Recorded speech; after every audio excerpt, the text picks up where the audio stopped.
How you guys doing today? It's Anthony Gangi. Welcome to another episode of Tier Talk. Today, we're going to be discussing burnout. Now, this is a topic that we've covered before. I kind of did it on my own, but I've evolved. I learned a lot since we did it, I believe, like a year ago. Plus, I also want to invite the perspective of Connie, who's always on our show, a very good, deep thinker. And I think that that's what this topic needs. This topic needs to go above and beyond because it's not just about understanding why it's happening or recognizing why it's happening, but also maybe be specific as to what we need to do to address those concerns. So, Connie, how are you?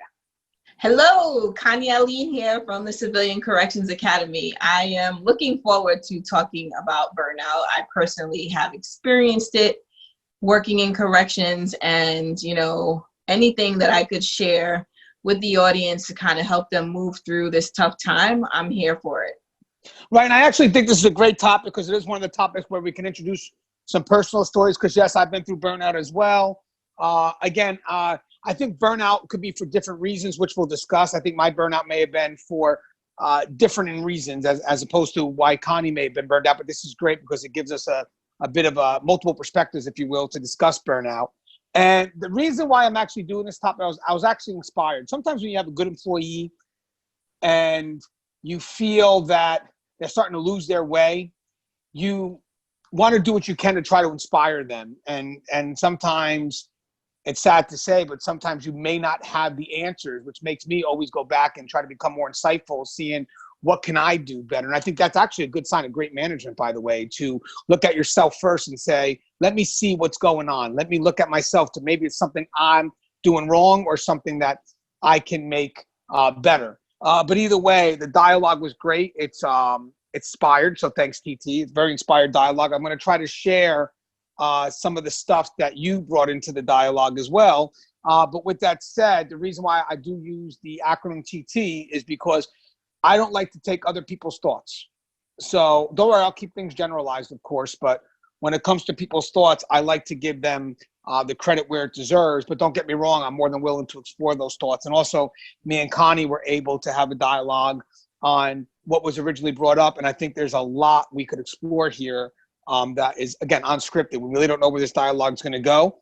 But I'm just excited to actually see where it goes because there's a process for us to learn as well. So we're going to be discussing burnout. And Connie, got to introduce what you do on the side, the podcast, the Civilian Corrections Academy. Come on. All right. So we've got Civilian Corrections Academy here. We've got the training online, which, I definitely can share the link to the training online. And we have the Fly Behind the Wall podcast. We're in season 2, episode 6 or 7. I've pretty much tried to record the season so that they can be released consistently. So every Monday at noon, a new episode comes out. And then I have conversations with Connie, which really is more driven by questions that people email me, or sometimes I just get random messages on Facebook like, hey, Connie, can you tell me what you did to do that? And I'm like, I don't know. But the more that I get those are really what conversations with Connie are. So I think sometimes Connie's hesitant to introduce it because she thinks I'm going to crack a joke, and I'm not going to crack jokes about how I'm never on the show or you never invite me. I'm not going to crack jokes about that. I know because I want you to be able to promote the stuff that you do on your own, to brand who you are and just say, hey, Ganj, this is for me. So I'm not going to joke about that. But by the way, guys, all jokes aside, the content really is amazing. He did not tell you guys that he's actually in my promo. His picture, yes, your picture is in my introduction from when you came to Monroe. So he's not being fair. Just let you guys know. You know what? I actually still have that picture saved. So you know what I'm going to do actually one day? If you guys are part of my Facebook, I'm going to put her promo up. Send me the promo, make it public so I could share it. All right. And I think, I had fun. That was actually the first time I got a chance to meet Connie. We already had established a working relationship here, but we never met before. So that was actually fun. I got a chance to talk to your students. And again, always valuable information you give, whether it's the podcast or to the classroom. She's shaping the minds in a very objective and fair manner. And I have a lot of respect for that. As always, guys, this show is Tier Talk. We're going to go to our sponsors. And when we come back, we are going to be discussing burnout. Guys, if you're, I'm going to do a little, I've never done this before, but if you guys feel that you're going through burnout, hit the like, comment. tell us how you recognize that you're going through burnout. Curious about that, because we'll check on the comments just to see, what else that, is offered in the community that we can learn from and maybe do another dialogue on it. Because this actually deals with mental health and maybe just as important as when we had discussions on PTSD. Because we do want a healthy staff. Now, guys, if you haven't, the show Tear Talks to you, brave men and women that work in corrections. So please subscribe, interact, engage, comment, hit that bell. The bell is going to notify you every time I post a video. Stand by for our sponsor. I wanted to attend a university that had an intelligence program. I wanted to look at problems different. I wanted to increase my critical thinking abilities. AMU offered those avenues to expand. Obtaining your degree as an adult, you're actually paying yourself and investing in yourself. You can't put a dollar on it, it's priceless. It's something that can never be taken away from you. American Military University. Learn from the leader. Guys, inmate manipulation is a course that is highly needed. It's the process that's so slow moving and subtle that you don't realize it's happening. When inmates choose to manipulate, they manipulate our need to react. Situational awareness and insight is going to save your career. It's going to save you from doing foolish things. Listen to your gut. So the more insight we have, the more we can recognize what isn't so overt, and we can correct our behavior before we fall into a trap that we can't get out of. If you allow an inmate to pull you out of your prescribed role, you are opening up a door for a host of problems. Inmate manipulation, the psychology behind inmate manipulation. Available now. Link in description. And we are back. Hey guys, so I did a little research on burnout. Believe it or not, 13% of the workforce does suffer from burnout. Me and Connie will discuss some of the reasons, definitely share some personal stories because I think they're going to be a little bit different. In the United States, we actually, burnout is not considered a medical condition. It's not listed in the DSM. Some countries it is. Not listed in DSM, but considered a medical condition. But Connie, having that medical perspective, because we are going to be talking about how burnout can affect our nurses as well that work in corrections or the medical staff. How would you explain burnout? So I would explain burnout as the physical and emotional exhaustion that we begin to feel or experience when we have low job satisfaction and when we begin to feel powerless, like it's like we can't achieve the things that we should be able to achieve. I think it's also that point when you're at work and you're just beginning to feel so overwhelmed. You begin to feel a little hopeless. You feel unappreciated. The workload that you're trying to manage just seems like too much. And, you see the development of some cynicism. And also, I would gander to say that, you do start to feel resentful almost. You know what? Actually, when you speak of cynicism, I know we covered this before, but that was actually one of the three things they mentioned. One was obviously your mental and physical well-being. The cynicism was number 3. And I believe number 2 is losing that motivation, like maybe having the effort, but losing the motivation as to why you're doing it. So let me start with my personal story, because we're going to cover a lot of perspectives here as to why burnout could happen. Again, it's not all inclusive, guys, but I'm going to have my personal reasons as why I felt burned out, and then Connie will share hers, and then maybe we'll also elaborate on other issues that are not specific to us, but maybe in our career we recognized it through our interactions with our employees. So for me, when I got into this profession, I wanted to learn everything I could, right? So as an officer, I took advantage of every opportunity to learn. And that also wasn't just me learning about what my responsibilities were, but also learning what the other departments do. And again, with the interactions with the other department, really getting a better understanding of what corrections was about. Now, the funny thing is I knew that this was a career for me. So I knew eventually I'd move up. I knew eventually that I would, make the best of it, because I'm going to do my 25 years and I don't want to stay in one spot. So what happened to me was, I think around 8 years, I took the supervisor's exam. And the reason why I took the supervisor's exam was one reason I know for a fact. I mean, the right reason why you want to get promoted is going to be about the fact that you actually want the position for the right reasons. I'm okay with taking the responsibility. Maybe I want to create that impact, but for me originally, the right reasons weren't there. When I wanted to get promoted, I actually didn't want certain people to become my boss. So it was kind of like a race, especially after 8 years in, because the people you start to train are starting to move up. So with that said, I did well. And then when I knew that I was on the list, I knew the list by the time it got to me would probably take about 1.5 years. That's when I started to realize the burnout, because I knew that I'm going to go to this next level. So once I knew that it was in the cards for me, I started seeing everything that I was doing as like the same, like the routine. Here I am going through the same thing day in, day out, and starting to question my value. What it is that I want to be doing, and then what it is that I am doing. That was one concern. Again, going through the routine, the repetitiveness of doing that. And then I'm trying to think, because I did love being an officer. Don't get me wrong, but as I started getting more knowledge about the job, as I started to learn a little bit more, I wanted to see where that could be applied. So when I saw myself becoming a supervisor at that point, again, not knowing really what sergeants do, kind of understanding from the outside, but never really being that supervisor, I wanted to apply the knowledge. And I thought the next best step would be that supervisory position. So part of it was the routine, but then the sense of maybe in the position now, all the knowledge I'm learning, but not being able to apply it anywhere. So I started to feel that I need to move up. And again, it really hit me when I was in that 1.5 years of getting ready to be put on the list. And I could see it in my actions. Don't get me wrong, I always went 110%. I'm not saying that. I always did that. But I always wanted to know, what am I doing it for? Because now, again, I have the higher position in my reach now, and I'm starting to question the things that I'm doing on in the position I'm in now. So when I became a supervisor, again, got a chance to learn when I became a sergeant, got a chance to really understand what it's like to be that frontline custodial supervisor.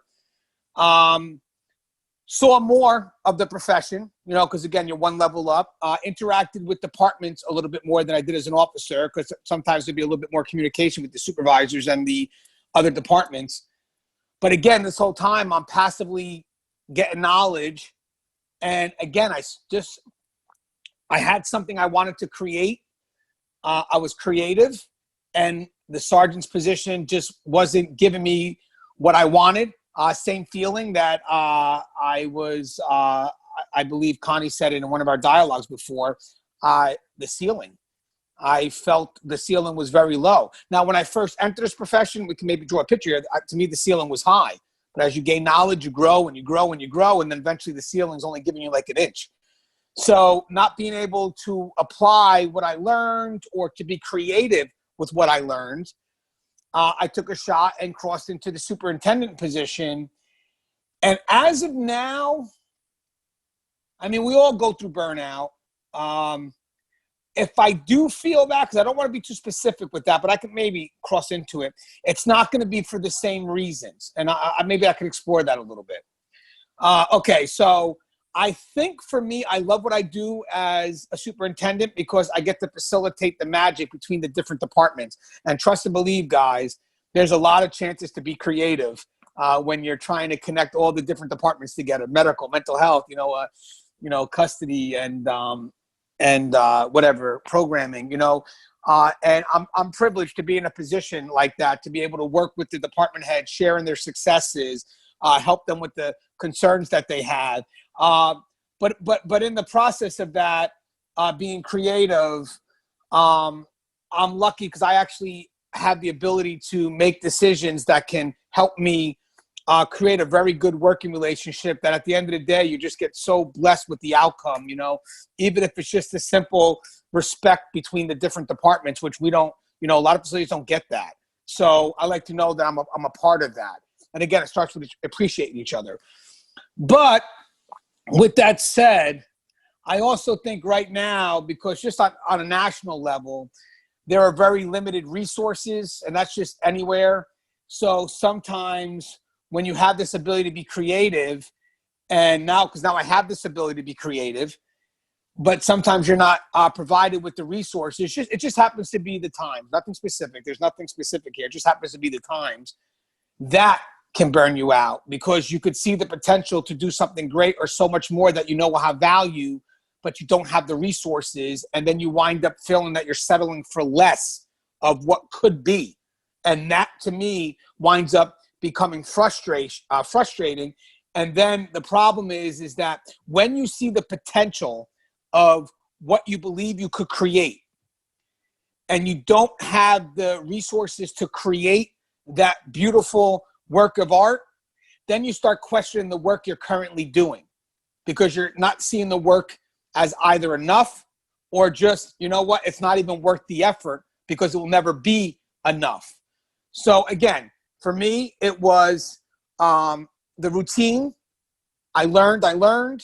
Now I have a chance to be creative. But with that said, again, just victim of the times, the resources that may be very limited to really create the picture that you want to create. So that, I think there's a lot to explore here, but I was wondering if we could share with Connie's story real quick from medical. Sure. So being an administrator really puts you in this middle space, and the middle space of you are in leadership in the facility, but you're still getting direction from your central office. Here is the agenda that they're looking for you to, go and make happen. And then you've got sort of the pressure that comes from your staff, Now, as the administrator, well, you should have, I had a very close working relationship with my team. I had 120 staff who reported to me, and I tried to get to know them all. I tried to make sure, not necessarily all their needs were met, but I understood where they were coming from if they had any issues. And so the stress really comes when you're getting a directive from your central office, and, you're doing your best to try to make sure you follow through with their expectation, but you also see the impact that directive has on the staff. And finding that balance on how to manage the expectations from your central office as well as from the staff can put you in a very stressful space. Now, in this particular incident or situation, we were starting to really close in on overtime, and they wanted to make sure that we were running at staffing minimums almost all the time. This was prior to COVID. They just wanted normal operations on the day shift to be your staffing minimum. And it just wasn't possible to achieve everything that we wanted to achieve on a day shift. With all the disruptions, the codes, just everything that happens, it was hard. So here it is. I am sitting with the nursing team, trying to make sure they understood the direction and why we were moving in that direction. But I also understood exactly the impact that it had on them, not being able to take a break, not being able to go to lunch, not being able to just get a breather. How do I sit and do all my notes if I got 20 people in the clinic today? How do I manage this doctor's clinic and make sure I do all the notes and make sure I do all the things that he needs to get done? And so for me, the burnout and the stress comes from, one, I had no control over the situation. As much as, I could go and I could advocate and I could try to make sure that central office understood the impact that this decision was having on the staff, my reality is that I couldn't change the direction we were going in. So that lack of control was very difficult. That, for me, that was a big stressor. And I think also having very little support. So knowing that although I could present, here's all the justification for why we need to have the staffing available and all the different, programs we had going on in the facility, not having any support was very stressful. It was almost like every time, so I happened to be at the time managing a female facility, and the resources required in a female facility are very different from the resources that are required in a male facility. And trying to create almost like a business case for why this support was needed. So I think the big stressor that really contributed to that feeling of burnout was also just the conflicting demands, not so much the challenge of the role, because when the changes started happening and, you know, the staff started really making a lot of noise about it, I mean, I could appreciate them making the noise about it. But my reality is that you can't have disgruntled staff, right? When your staff, all of them are pissed, like it's, you're not getting much juice out of that tomato, right? Like you want your team to be productive. You want them to have some job satisfaction as well. But when they are constantly stressed and they're in this constant state of being overworked and they can never leave their shift having finished their work, like that's a very stressful space to be in. So, I mean, I think of that burnout and feeling that stress really being fueled by lack of control, very little support, and, you know, just the demands. I think the demands on the relationships, it was not only was it the direction coming from central office, now it's also trying to manage the relationships internal to the facility to make sure the staff felt okay with the decision, even though we had no control over the direction we were going. But then also I had to be able to articulate all this change to custody, who was like, why do you have a list of 25 people and you only saw 5 people today, right? Like we got all these inmates down to the clinic today. How come you got nobody to see them? So it's like, it's not like these changes only impact medical. They end up impacting all other operation in the facility. And so I think when we search to find what are the best solutions, I think at your level, I really applaud you when you talked about your ability to be creative and your willingness to be creative to find solutions, especially in an environment where, you know, the traditional, this is how we've always done it, is so ingrained, you know. But like when you don't have someone like you who's willing to think out of the box, who's willing to say, okay, let's see how we could work with medical, that adds even more pressure and even more strain, not only on me as the administrator, but on the staff, because now I'm trying to push them to work a little harder. Can you work a little faster? And really, it's not an incentive for them to do anything extra, right? Because now we're going to prove to central office that you can work at staffing minimums if we actually make it happen, right? So it's like that uncomfortable space to be in. So I don't know. I really get when people start to say that they're feeling burned out and they're looking for their way out.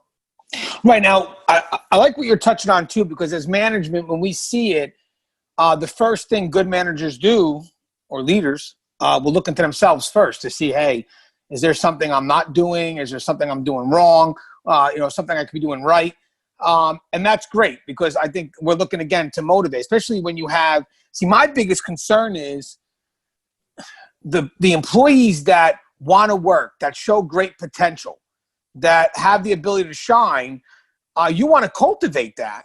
The last thing you want to do is be the one responsible for destroying that potential. So, you know, when you get an employee that comes in with all these hopes and dreams, and you see that they have the ability to complete those hopes and dreams, and all of a sudden their demeanor starts to change because that employee has such tremendous value to you, you know, both on a professional level, on a personal level, whatever it is.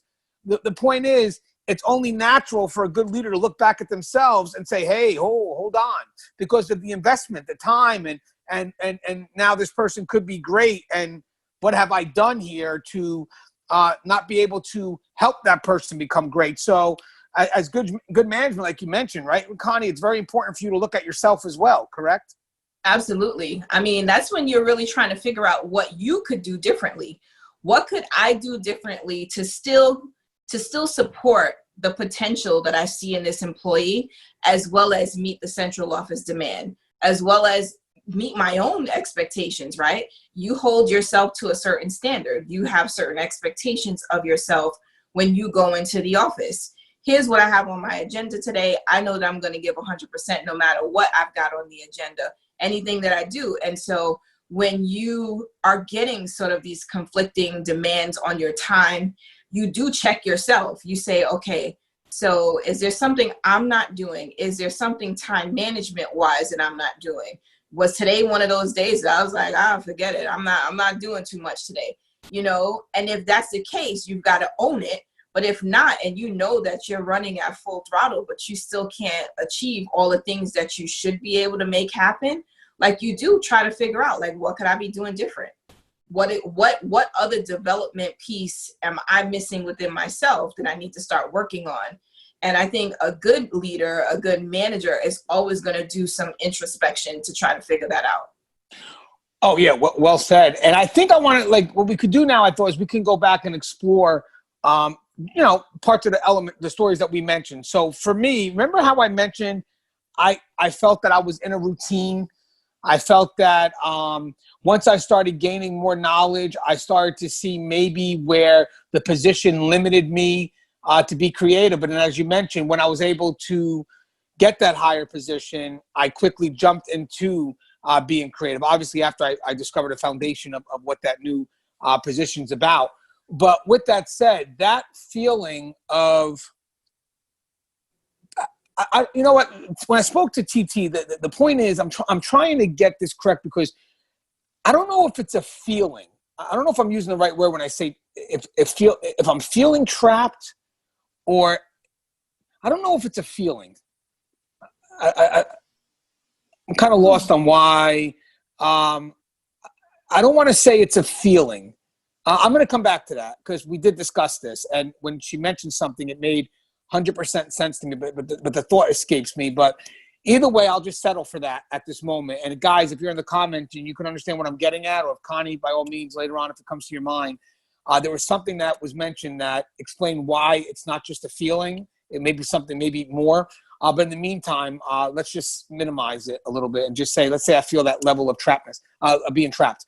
So now, if I didn't move up and I found myself stuck in that one position, and again, guys, I'm not negating that position, but when people do strive for more, that is how that position could be perceived if they're not given the chance to, reach that next level. But either way, all levels do have tremendous value. I'm talking about someone with the potential to want to grow and then feel that they're being held in the one position.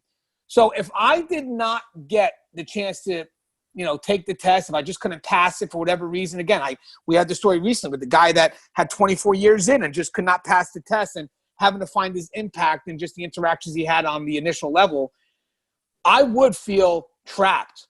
And when talking to my friend, the key would be is that if I feel trapped, I would have three things I can do.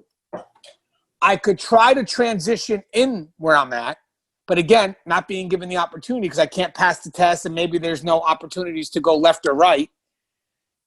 Out of desperation, because now I may not feel what I once felt about the profession as a whole, I could transition out and hope I find it elsewhere, which was Connie, I know we can explore this in a second. To me, that's where it becomes courage versus comfortability. Because it takes a lot of courage to take that move, because there's the consequence there. Like if I transition into another role within that same department or agency, not so much of a consequence because I'm still within the same job, and worst comes to worst, I could always go back because usually those roles are somewhat appointed or whatnot. But leaving the profession and going up, and there's a giant risk there. But again, you have to ask yourself, I got to do what's best for me ultimately. And I do give credit for people who make that decision. And I know one person who has, and that takes a lot of courage. But the other spot is what I would never recommend is just stay where you're at. Because at that point, I don't know if you're able to lift yourself up, because I may be staying where I'm at, but doesn't mean I change my perspective of what I'm doing. My internal why has shifted. It has changed, whatever the reason may be. Maybe I outgrew the profession, or I'm frustrated with the profession, whatever it was, whatever my internal why was, it wasn't enough for me to navigate through the new rocky water that I'm in. So I can't get promoted up, can't go left and right. So that to me would have been my first options. I'm not giving that. It's too risky for me to jump ship because of what I could lose. I got a pension and everything. So now all I have left is to stay where I'm at. So, let's talk about those three choices. Connie, what about if you were me, right? and, you know, you feel that you're trapped. You're knowing a lot about this profession, but you're just not that good test taker, and you can't get that promotion, but you still, you know, you love the profession, but you can't move up in the profession. What do? So, I mean, I think we've got to be realistic with ourselves, right? So, you know, I think, yes, there's ways that we can probably develop ourselves and fill those knowledge gaps, right? So if there are things that you want to do in order to move up, probably positioning yourself in order to get to those spaces, right? Sometimes it is a matter of having a mentor or somebody that you can go to help you guide you through those waters. And I think, yes, that's an ideal, you know, those are the rose-colored glasses, right? That like, you're going to have someone help you through the process. But I think it's also just being real with yourself, right? So this is where I am right now. What are the things that I want to do? And what was my bigger picture when I first got into this situation? My bigger picture was that I always just want to be the officer. Did I aspire to do more? And what did I do to align myself for those positions for the future? And if I've not done anything, then that feeling of being stuck should be motivating you to be prepared for that next opportunity. Whereas I think sometimes that feeling of being stuck can almost kill your motivation. You know, that being stuck almost makes it so difficult for you to see your way out of the misery, right? Until sometimes it's just that one encounter that breaks the camel's back, right? Like it's that one last time you had that crappy supervisor come and yell at you for something stupid, that you're like, you know what, enough is enough. Let me position myself so I could get out of here. Now, I think there is a point in your career where like, okay, I've already got 12 years in. I can't just quit right now, right? Because I know that's one of the options we talk about. You could always just leave, right? Because people say, oh, go get another job. That's not necessarily the route many people want to take, because you now are vested. You've been in there for 12 years. Like, am I really just going to pick up and leave and go do something else? And then what? Because now you've got some seniority, but are you really looking to start from scratch? That's not what you're looking to do right now. So I think it's taking control of what you have control over. Right now, I'm feeling like I'm stuck, but here's where I want to be. I'm going to start and set some goals for me to get to that new space so that I can get out of this rut that I'm in. And I think we just have to do the work. Like, I think the more we try to think that there's no easy solution, right? There's no, oh yeah, I'll just, by next year, I'm gonna do this. No, I'm gonna need to plan to get myself out of this, because I don't want it to get to a point where I'm being cynical, where I'm the Debbie Downer at work. I'm the one that's saying like, yeah, this shit's not gonna get no better no time soon. Like, you just don't want to be that person unless you do. Yeah, I like what you're saying about, obviously, if I felt stuck, one of the first questions I would probably be asking myself, am I doing enough? I mean, that's what you're getting at, you know? Am I doing enough? Because I may feel like I'm stuck, but am I really giving that test 100%? You know what I mean? Could I have done more? And I also like, I do believe in this, actually, is that control matters. Everything you're saying about control really matters, because that's going to fall into the, when we start exploring your story, actually, a little bit more, and maybe the end of mine a little bit, and also in the dialogue I had with my friend. So with that said, if I feel that my control is rather limited, then maybe I should set goals in which my control isn't limited. You know, there's got to be things that I can accomplish that are still under my control. You know, and you know what's funny? Because I don't want to be a hypocrite either when it comes to this. When times are tough, you know, we all go through these moments in our jobs when times are tough. I mean, I wish I could always paint a picture that, you know, corrections is nothing but rainbows and sunshine, but that's not the truth. I mean, you're motivated by whatever, you know, may bring you into this profession, but sometimes you got to hold on to that as best you can. I noticed when I was having the dialogue that sometimes when there's troubled times, when the water's really rocky, you wake up, and even though you may dread going to work, you look for something positive, you know? So sometimes when days are good, the positive finds you, you know, because I don't need to look for it. I love the profession. Things are going good. It's great. But when things are bad, you have to make the effort to find the good. You have to make the effort to find that motivation, which is hard as hell. It is, because sometimes, you know, every day goes by, it gets harder and harder to find that motivation until one day you just get exhausted because you stop looking. I'm just done. You know, I just can't look anymore. It's just wasting too much energy. And now you start going to that downhill process, because now you're waking up and how you were justifying your reason going into work can no longer be found, because you're no longer putting the effort in to do it. Because it does take a lot of effort when times are miserable to find that small piece of motivation to carry you through the 7 or 8 hours of the day to, you know, at least make it home. And it's funny because sometimes your motivation will be, I'm at work and I'm 6 hours from going home, or it's only an 8-hour day. I want to tell you something right now, and Connie, I don't think that's the right motivation, right, Connie? Go ahead, Connie. What is it? What is it, man? That is not the right motivation. I mean, what's the reality? Like, how many days have you gone into work feeling defeated, right? Like, you've got to drag yourself out the bed. You've got to, you know, you got to talk yourself through the process that morning. Like, all right, let me get in the shower. Let me get myself together. Let me grab my lunch. Like, there's a whole process behind trying to get yourself back into the groove of being satisfied with work. And sometimes it's just knowing that the storm is going to pass, right? Sometimes that is the thing that allows you to continue going, because it's not going to be this way always. If you see it getting worse, like, I don't know, you have to find something within yourself to say, okay, so here's the goal I'm going to set for myself, which was going to help me to get through to tomorrow, right? Because, like, I think when you get to that point of feeling defeated, it's not about the next couple of years. It's like, how do I get through this week? How do I get through this shift? How do I get through the next hour? If you know you're dreading a meeting, you got to go sit in, you got to hear somebody talk some crap for another hour. It's like, just help me get through this hour. For me, I used to be like, God, listen, please just help me be quiet, right? Because sometimes when your brain fails to register that this is not the right time for your comment, like, and then it comes out and you got to deal with the fallout. I mean, the comment probably needs to be made anyway, but your reality is that I got to sit through this for another hour. Let's make this a productive conversation. I'm going to just take one for the team if I have to. So there's these little things that you end up doing just to help you get from hour to hour, especially when you're feeling defeated.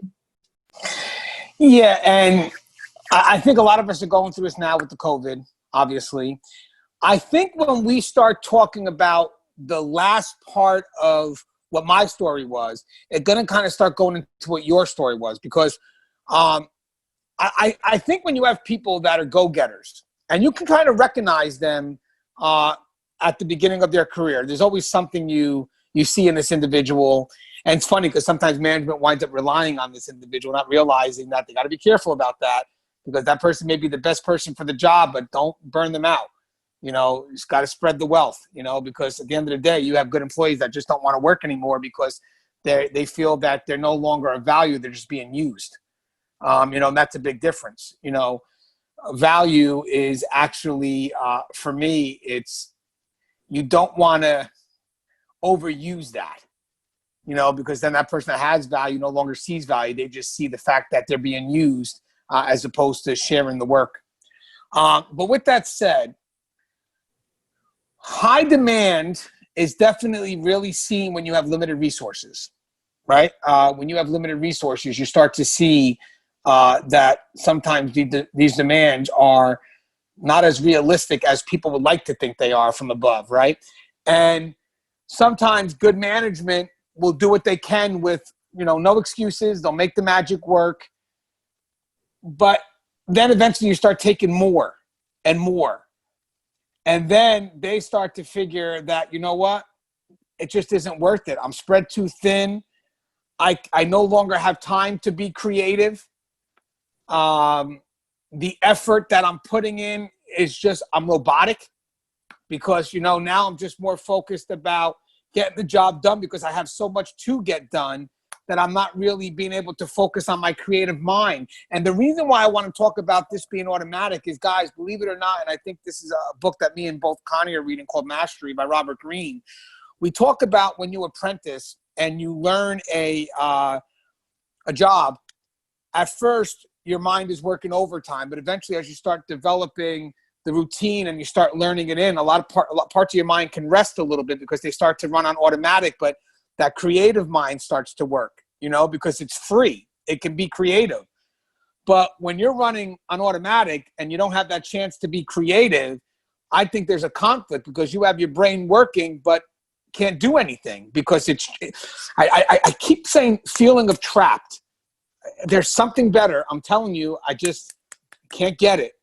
But again, just to settle for it, you start to feel that level of trap because you have your brain saying, I can do more because this is automatic for you now, but you're not being able to do more because there's limited resources or just the demand is so great with the manpower that's there, or the staffing that's there.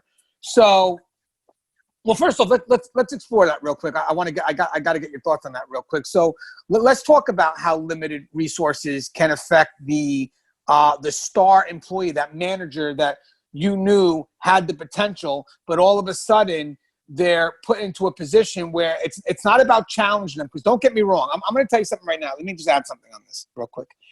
So good people want to be challenged. I'm not saying that. I mean, people that, want to step up, they're okay with the challenge. They are. I don't want to minimize that. They're okay because they know challenge will bring growth.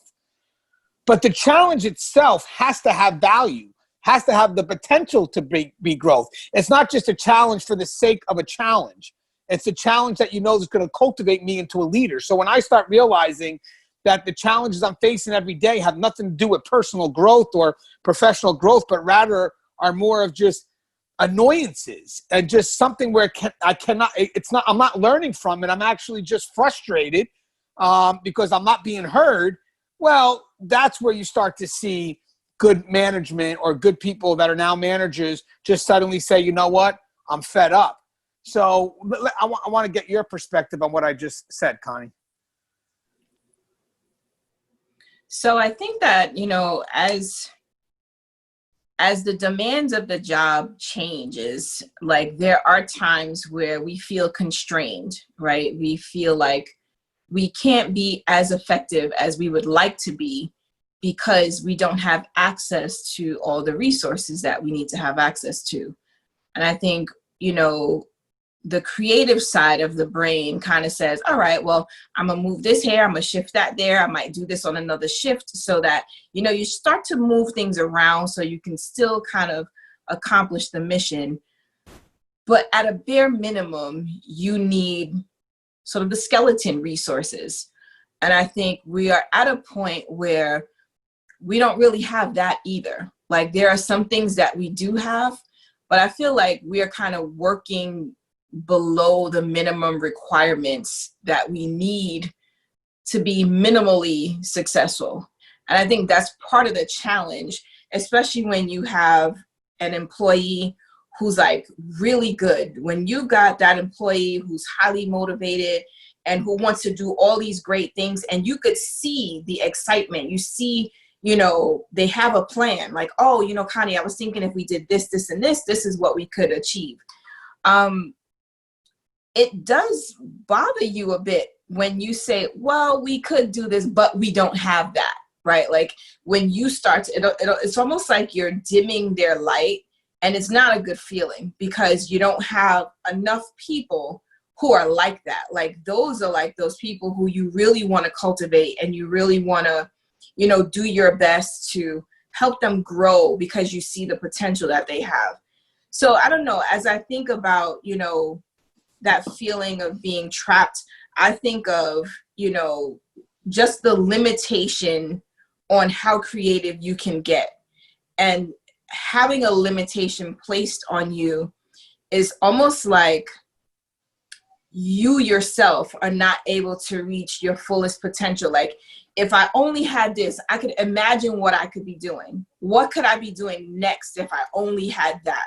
So like, I think about, there was a point where we were very rich in staff. We had tons of staff. And literally, the clinic was running good. We had no complaints from custody. The inmates weren't writing 101 letters. I still haven't seen the doctor. It's 5 weeks in. Like, there was a point where everything was great.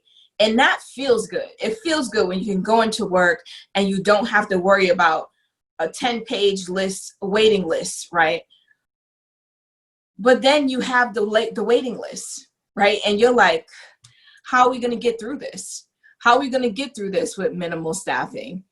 And on top of, now you have minimal staffing, we don't have the supplies we need, right? It's almost like the compounding of things going from bad to worse, and you feeling like you have no control over, how do I stop this train, right? So I think that's really the struggle that many of us have when we're in that space of feeling burnt out, and when we're in that space of feeling stressed, and we can't quite pull ourselves out of that. Yeah, and you touched on something that I was actually was going to kind of interject, but then you actually went right into it, where you talked about how when management says we don't have enough, how it could dim the light of the employee. But I wanted to explore, but you actually went into it, is how that potential employee feels when they have to say that. You know, for someone that also has a belief in themselves. And I think that's where we start discussing, again, the thought coming from my friend, the care and the effort. You know, one of the conflicts I noticed when I was looking up burnout was effort that does not match the motivation. So there are some people that actually, because it's who they are, they're still going to give, even when they're burned out, they're going to still give the 100% effort, the 150% effort, but they're losing out on the motivation to do it.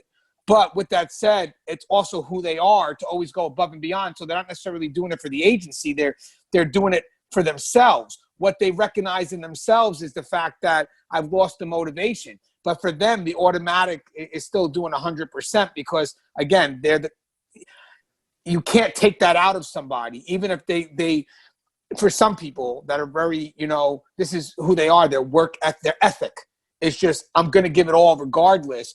The motivation is very important. So even though you get this employee who's still giving you 100%, if they're not properly motivated, you're burning them. You know, that person right there that's giving you that 100% effort without the motivation, as a manager who wants to cultivate growth, and that's got to hurt you when you have someone that's telling you that you trust, that you know that they came in with this work ethic that says, I'm still going to give the agency what it wants, but, you know, whatever the outcome is, the outcome is. You know, as management, have you seen it? Have you seen people still go, you know, still give that 100%, but really not be motivated as to what the end results are?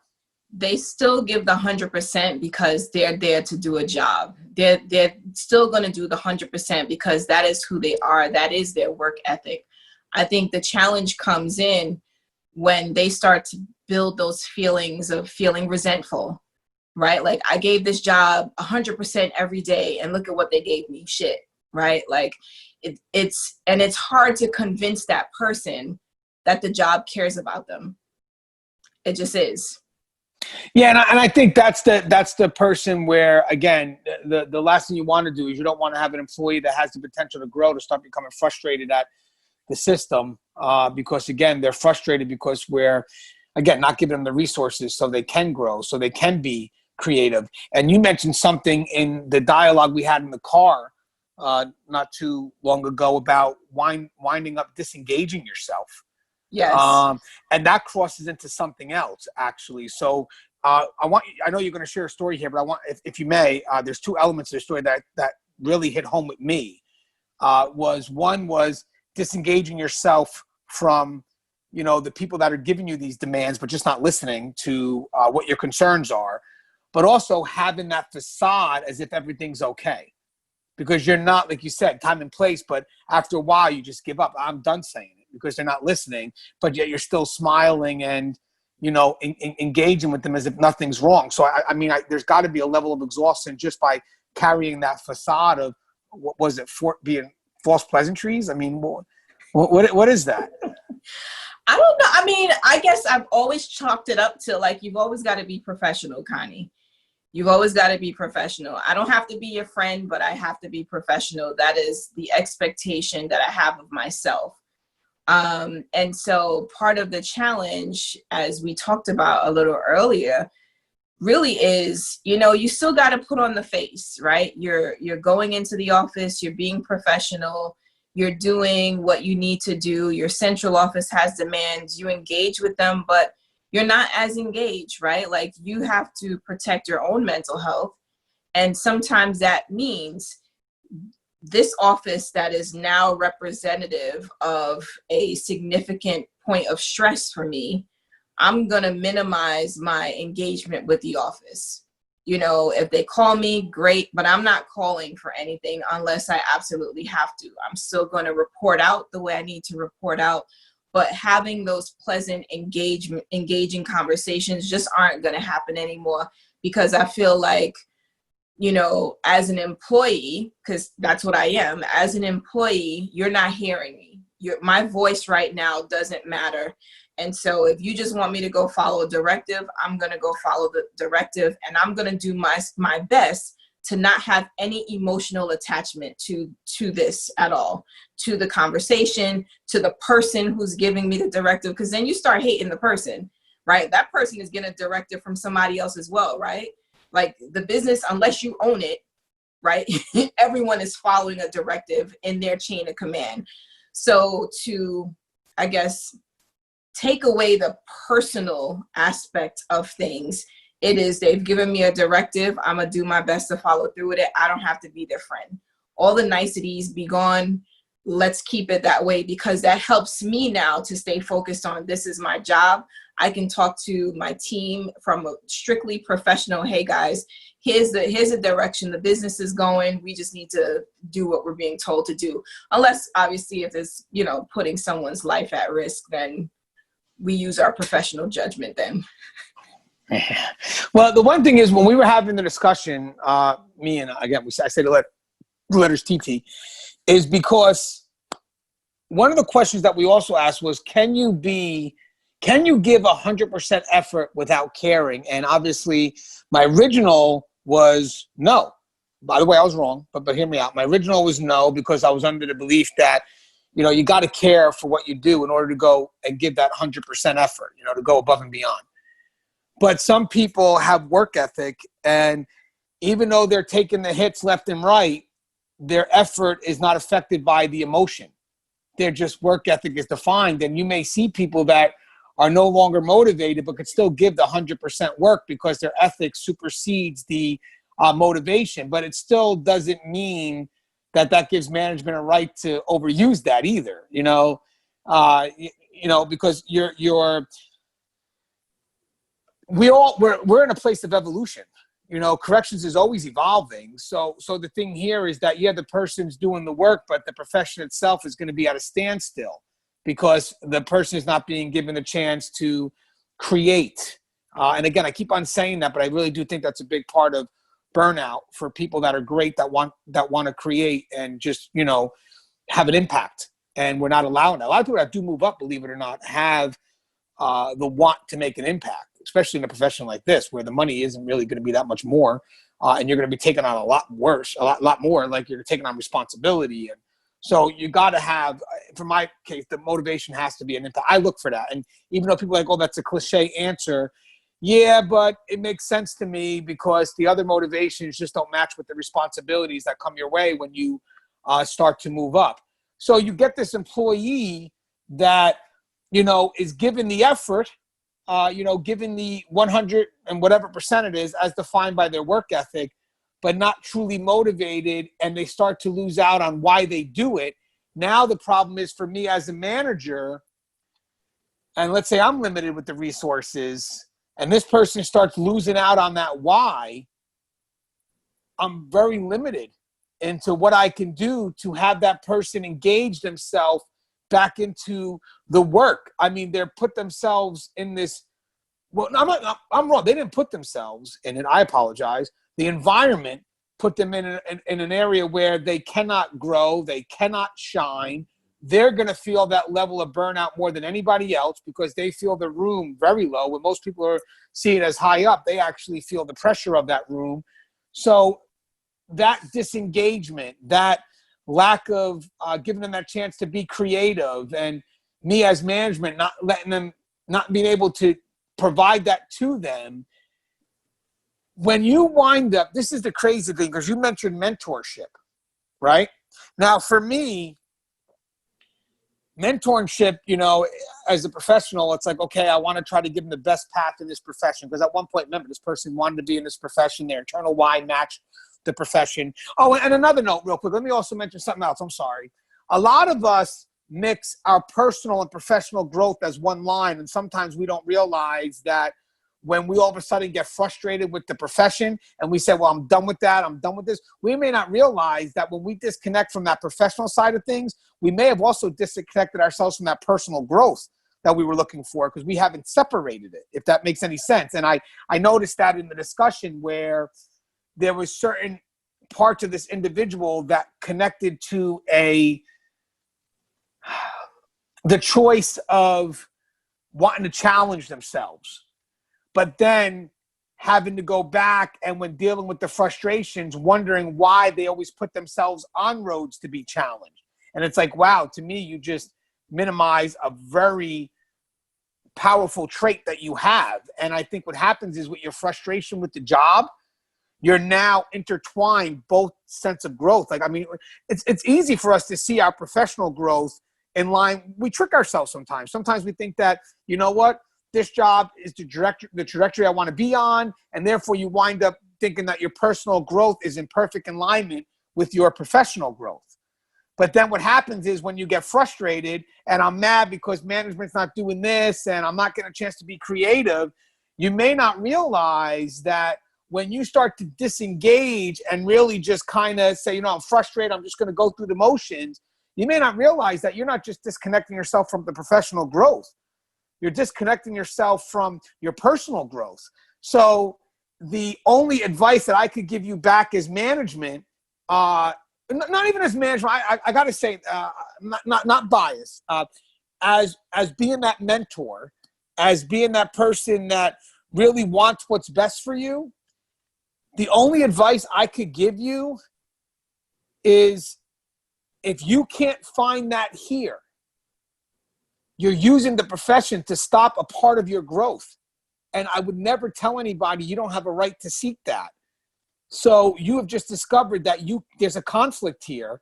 And at this point, you can't do it. You can't get your personal growth because for some reason it's connected to the professional growth. You're going to have to go to another profession that allows you to do that.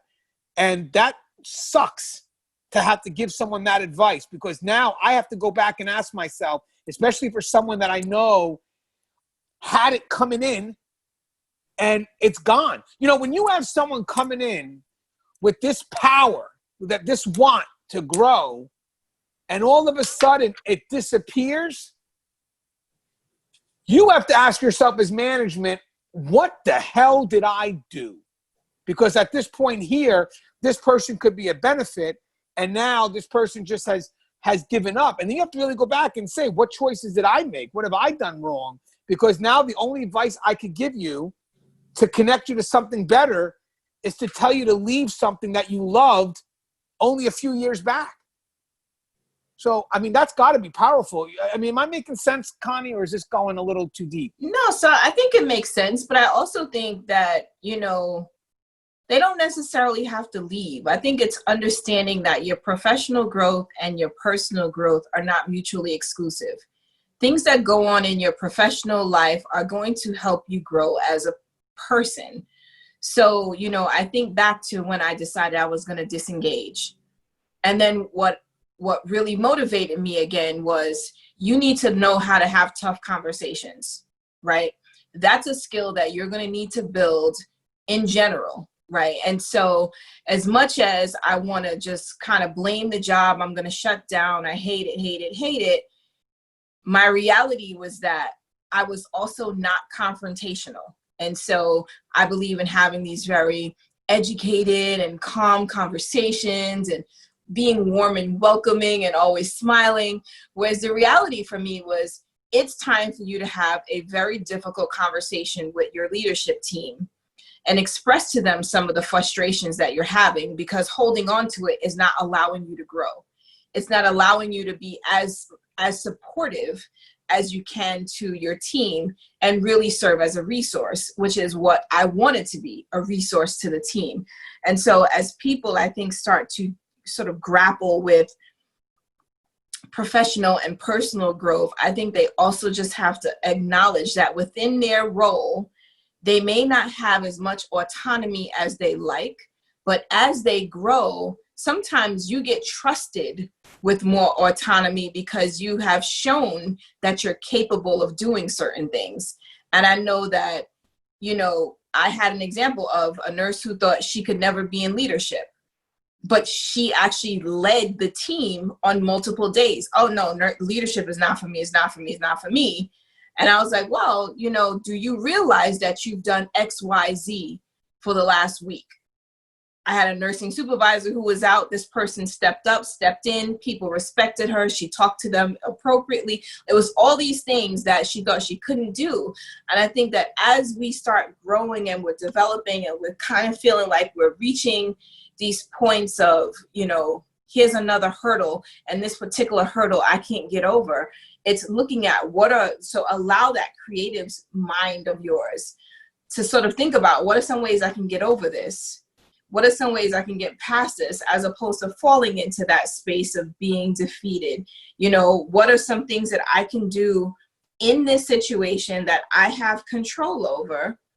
And as you start to navigate those things, I honestly feel that there are people who see those things in you that are now going to be trying to look for ways to help you get to where you're going. You know, it may not be your formal mentor, but there are people, I think, all around. Like I recall walking through the school one day, and I saw one of the teachers talking to this inmate who was supposed to be like this tough inmate to deal with. And like, she got the inmate to calm down, sat down, was like compliant with everything. Now, I don't know what the encounter was, but the fact that she didn't go run in, she didn't go grab the officer, there was no cold call, there was none of that stuff that could have happened. And I happened to be having a conversation with the principal. And I was like, oh, you know, I saw so-and-so, and this is what she did the other day. I was so impressed to see that. She's like, really? I've never seen that in her. You know, so like, you just never know what people see in you that they are going to want to cultivate, and what they go talk to other people about that could help you move in that career. Right. And again, it's like we talked about before, the little successes that may go unnoticed because you're looking for the bigger things. And I think it's great that we do cover both what we talked about, because again, I do feel at that point, maybe advice for that type of employee is very limited. And, you know, if that option is for that employee to find it elsewhere because they've lost the motivation, you know, you do become limited as to, okay, well, how do you get that back? That's the problem, is having to get that back. But on another note, you're right. You know, there's other things management can do to hopefully cultivate that level of growth, even if it starts with minor successes that they may go unnoticed because, again, they're looking for the bigger picture. So what's good about doing a video like this actually is letting management see sometimes how those limited resources, what we're discussing right now, can cause someone to feel a certain way about the job, specifically the star employee that you want to cultivate, you know. And like you mentioned in your dialogue before, you know, I love what you said about when management may say, but no, I can't give you this, how that can dim the light. You know, that's extremely powerful, because I just think sometimes people just say the no and man up and deal with the no. But okay, they're going to deal with the no, but the light just got a little bit dimmer now. So there's only so far that light can go before the room no longer shines. I mean, that's exactly what you're saying. You know, it's like, I'll tell you no, and the light goes down a little bit more. And that's what I'm talking about, especially in today's day and age. Maybe before, you know, you deal with those resources, but now, you know, those limited resources, but now they're just dropping. So the light in that employee is lessening until the point is the employee, and let's just keep with the metaphor, they themselves are in the dark, not knowing where to go. So, I mean, the light that shines the room is now gone. And now the person also can't see the light within themselves. Because in my opinion, that's the last light that turns off. And that's what happens when you have an employee like this who had the ability to shine, and they set off this light that's beautiful and amazing. But eventually there's that one last click, and it's the click that turns off the light in them. And then unfortunately, without the light in them, there is no outside shine. Now, I know we touched on a lot just now. I don't know. I know this is going to be a topic we're going to have to explore again, because I'm sure people are going to comment and maybe give some opinions on their personal stories of burnout. I thought we also touched on control when we talked about limited resources, the ability to be creative. Because believe it or not, the ability to be creative really does embrace control. I mean, that's why you need to let the person be creative, because it gives them a chance to have control. But is there anything else you think that we should cover before we close? One thing I think we should cover is how this impacts safety and security. I think that, as, people are stressed and they're burned out, I think it matters that we explore how that contributes to boundary violations, or how does that contribute to complacency, or how does it contribute to, I don't know, maybe I decide today I'm not really doing a thorough search, how does that contribute to the treatment that I provide today? I think that as, burnout really takes hold of employees in this environment, it can really be detrimental. Yeah, what's funny is that's why we talked about value. Having value for your employees can help them make it through those limited resources, those lack of control, those moments where they themselves, again, we're going to use feel trapped, but for when they feel personally that they're not able to do enough. So sometimes the value that you give them by just a simple appreciation, even if it's for something that they do every day, should matter, because then that person will have value in themselves, and then obviously value in what they do. Because remember, even though someone's doing the effort, they're not motivated, the value isn't there. And again, when you start not caring about the outcome, see, I think that's the key here. So I'm doing the work, but I'm not really invested in the outcome of that work. That, to me, is where safety and security could also come into play. Because in the end, I'm going through the motions, however robotic, but I'm not doing the extra things that really are what should also be looked at. Sometimes people, we fix mistakes, and sometimes those mistakes aren't in policy. Sometimes it requires that 110%, 150%. So I think really, for me, it's doing what you can, very, very important, to motivate the employees so they find value. So yes, again, just learning from the other day from this individual, yes, you can have 100% effort, but you cannot care. That they don't need to be like, I could do the job 100%, but if I don't care about it, the problem is now you're going to start to see that I'm not going above and beyond, and therefore whatever the outcome is, I'm not invested in the outcome. And can I tell you something? Let me add something. As we're thinking about it now, you also start to separate yourself from what your real motivation is the team. Why we do what we do is really because at the end of the day is I need to be invested in that outcome, because in safety and security, if I'm not, someone could get hurt.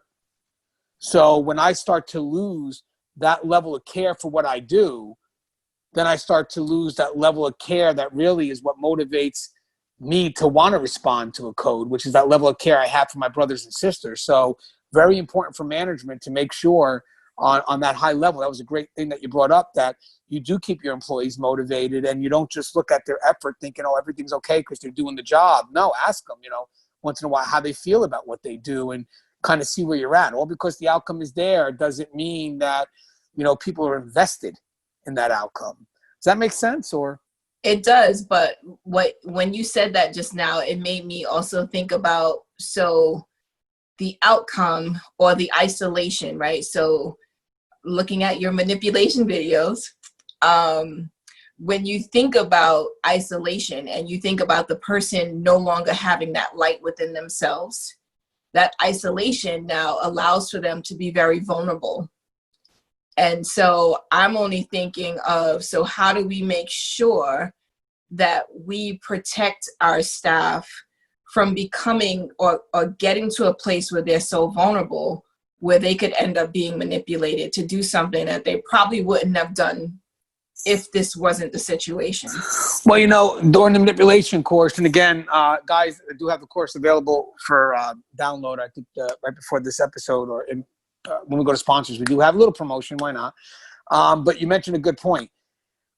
In our job, there's a very difficult choice that we have to make. You know what's funny? In other jobs, when you have a negative employee, a lot of people like to avoid that negative employee because that's kind of like, who wants to be surrounded by negativity all day, right? I mean, no one does. We want to be surrounded by Connie's happy smile and laughter. And even though no one's saying any jokes, I don't understand it. I'm sorry, Connie. Connie finds a reason to laugh if she's sitting home alone. I don't know. I need that. But with that said, we're drawn to you. We're drawn to positivity. So on the adverse, we are not drawn to negativity. In corrections, when you do have a negative employee, you have to embrace that negative employee. You can't allow that negative employee to isolate themselves and then be vulnerable to the inmate population. So we don't have that ability to do that. You don't want to do that. It only puts the facility at risk. So a great point for Connie is that she mentioned is if you do have an employee that has the habit of isolating themselves because they are burned out, that could pose a threat to the facility because they become disengaged with which would ultimately be their peers at the final level. Obviously, management may come first. Depending on the situation, obviously, there are certain situations that maybe the peers are the problem. But for the most part, usually some frustration with management and then eventually possibly some disconnect with the peers. But yes, burnout could lead to isolation, which could ultimately make the person vulnerable. And the sad thing is we as peers would wind up moving ourselves away from them as opposed to trying to make an effort to get closer to them. Even if they are being pushy, you cannot allow them to be alone. Because in the end, the inmates will see that in a heartbeat. Hey, Connie, you have anything you want to say in closing? I just want to say I had a great conversation with you. I enjoy doing these videos. I really do. And I think these videos really are thought-provoking. I think the fact that we start talking about this stuff and we aren't scripted and we're not doing tons of research, it really is just based on our experiences. So I really do hope that the audience understands that, there's a significant amount of experience over here that we're trying to just give to you guys. And we hope that it's helpful. Robert Greene, in a book that he has about behavior, which came out after Mastery, it's actually his last book. Actually, while writing it, I believe he suffered a stroke. I forget, but it's his last book. I've read it. He mentions that sometimes we're so self-involved that we don't really see other people, their motivations, their actions. I think what makes us unique is not only do we have tremendous insight, but we also have enough knowledge about human behavior that these conversations could be natural because we can kind of understand empathetically the perspective of others and then, really put ourselves in their shoes. But still, again, not so emotional, but, in a safe way where we're able to understand their perspective and then try to build a dialogue related to where that person is at that moment. I'm sure as we cover this, there are going to be people that can relate to that, and maybe if they never realize it even. And then there's some which I'm sure if they put it in the comments, because we're still, again, always can learn, then we could develop a continued dialogue on burnout. But if anything, at the end of this, we've actually showed people, why it could happen to some extent, and how you may feel and maybe some responsibility on management on what you need to do, but more importantly, why it needs to be done. I mean, that to me is the concern. And you put it right in there. If anything, let's give you the right reasons to do it on a personal level, but then let's give you the right reason to do it because it has to be done. But I like how we did it. let's connect with the human side of things first. But if that's not good enough, let's give you the professional side. So either way, you have no excuse for not doing it. Hopefully people don't need that added element, though. Hopefully they see it at the beginning. But again, just as a reinforcement, now here's why it has to happen. No more debate, no more negotiation. Do it. And I think people need to see that. I think people from the front line will respect the fact that we put a little bit on management. And I think good management will understand why that's put there. So, yeah, great dialogue. Don't forget, guys, I got the podcast. What's it called? Tear Talk Podcast. We just posted an episode up today about interviewing. No, I'm sorry. It's about get respect from senior officers. Podcast is a little bit different than what Connie offers, only because Connie's on my podcast and I'm not on hers. So a little different. I knew it. No. I didn't say anything wrong. I just said it's a little different. What's wrong? I mean, it's a little different. It's your own creation, literally your own. You're the only one on it. And no, guys. And obviously, don't forget about Keepers of Chaos. Hey, Connie, lovely podcast. Can you give a shout out to them, please? Sure. The Fly Behind the Wall and Conversations with Connie. And your other thing. Yes, Civilian Corrections Academy. Training is up and running and available to everyone who wants it. Yeah, I want to know something. I get no shares of all this, but I know what she offers is gold. So I have to keep on reminding her to just put it in there. People are looking, Connie. They're messaging me. They're saying, why can't I share your stuff on Facebook? It's like, because I make it private. Connie, that's not how businesses work. You know what I mean? Oh, my God. I don't make it private. I'm so sorry. Everyone, www.conniealleyne.com. I am on Instagram. I'm on Facebook. I'm on LinkedIn, Constantine Alleyne. If you want me on Instagram, Civilian Corrections Academy. And I have Connie Alleyne on Facebook. So I am literally everywhere. If you just Google Connie Alleyne, you will find me. I am very, I guess I'm a little shameful. I don't know which one you want to call it. But I don't talk much about myself. And so Anthony pulls it out of me.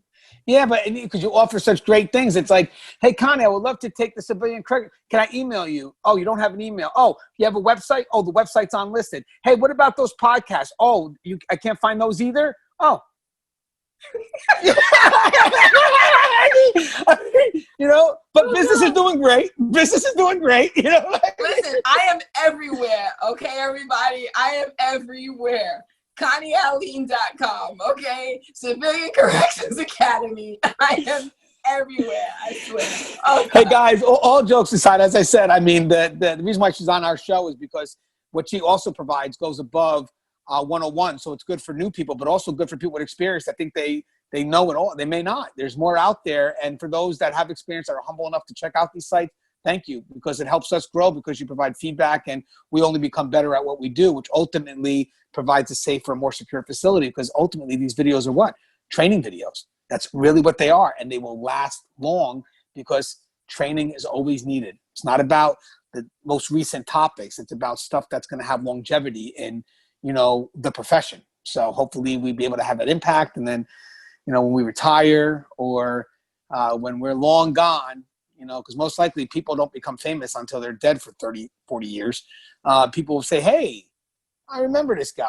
Hey, his show was good. I only got to see one episode, you know, but hey, yeah, we'll use this and we'll put it in some textbooks and, you know, we'll just put him here for corrections and we'll put her here for civilians. And, you know, but too bad it couldn't be applied now, guys. Watch the videos now and use it now. That's the key. All right, guys, as always, the show is taped. If you haven't, please subscribe, like, interact, just engage. And at the end of the day, guys, just ultimately be safe. Take care.